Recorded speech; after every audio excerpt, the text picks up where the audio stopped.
Hello नमस्कार. आज आपण बनवणार आहोत 1 महिना टिकणारे हाय प्रोटीन एनर्जेटिक भरपूर असे सत्तूचे लाडू बनवणार आहोत. तर त्यासाठी एका पॅनमध्ये इथे बदाम घेतलेले आहेत, भोपळ्याच्या बिया म्हणजे पंपकिन सीड्स घेतलेले आहेत, सनफ्लावर सीड्स म्हणजे सूर्यफुलाच्या बिया आणि इथे ओट्स घेतलेले आहेत. तर हे रोल्ड ओट्स आहेत, इन्स्टंट ओट्स असतील तरी चालेल किंवा ओट्स नसतील स्किप करू शकतात, मखाने ॲड करू शकतात किंवा तुमच्याकडे जे ड्रायफ्रूट्स किंवा सीड्स अवेलेबल आहेत तर त्याचं कॉम्बिनेशन तुम्ही करू शकतात. आता याला हलकं मंद आचेवर 2 ते 3 मिनटं आपल्याला भाजून घ्यायचं आहे आणि हे भाजल्यानंतर थोडं थंड करून घ्यायचं आहे आणि मग ते आपण मिक्सरला वाटून घेणार आहोत.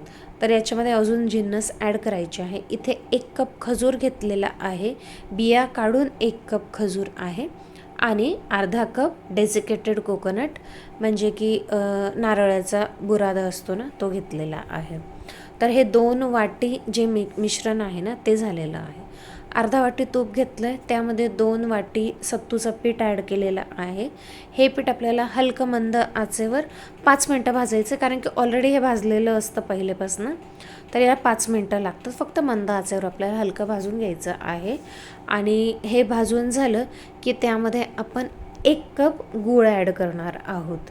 तर गूळ कारण की माझ्या पावडर शुगर आहे, तर गूळ 2 मिनटं मिक्स झाला की लगेच आपण त्याच्यामध्ये जी आपण ड्रायफ्रूट्स आणि खजूरची पावडर बनवून घेतलेली आहे ती ॲड करून घेणार आहोत आणि छान गुठळ्या मोडून घ्यायच्या आहे ह्या सगळ्यांच्या.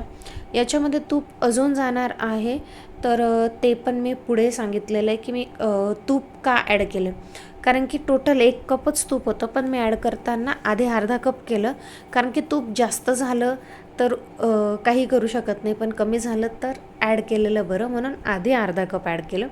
ड्रायफ्रूट्सचं पण तेल सुटतं, तर कधी कधी असं होतं की त्या ड्रायफ्रूट्सच्या तेलमुळे तूप आपलं खूप जास्त होऊन जातं, म्हणून मी आधी अर्धा कप ॲड केला आणि नंतर अजून अर्धा कप, असं टोटल 1 कप तूप ॲड करून हे सगळ्या गुठळ्या मोडत छान मिक्स करून घेतलेलं आहे.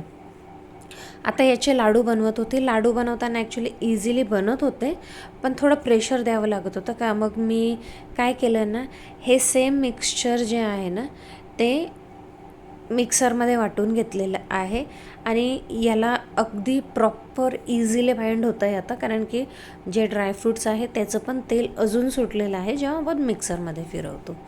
पण टेक्स्चर आणि चवीला जाडसर छान लागतात बारीकपेक्षा.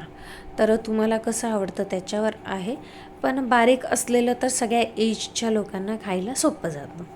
तर इथे सनफ्लावरच्या काही बिया लावून घेतलेल्या आहेत आणि रेडी आहे आपले हाय प्रोटीन हाय एनर्जी आणि महिनाभर टिकणारे असे सत्तूचे लाडू.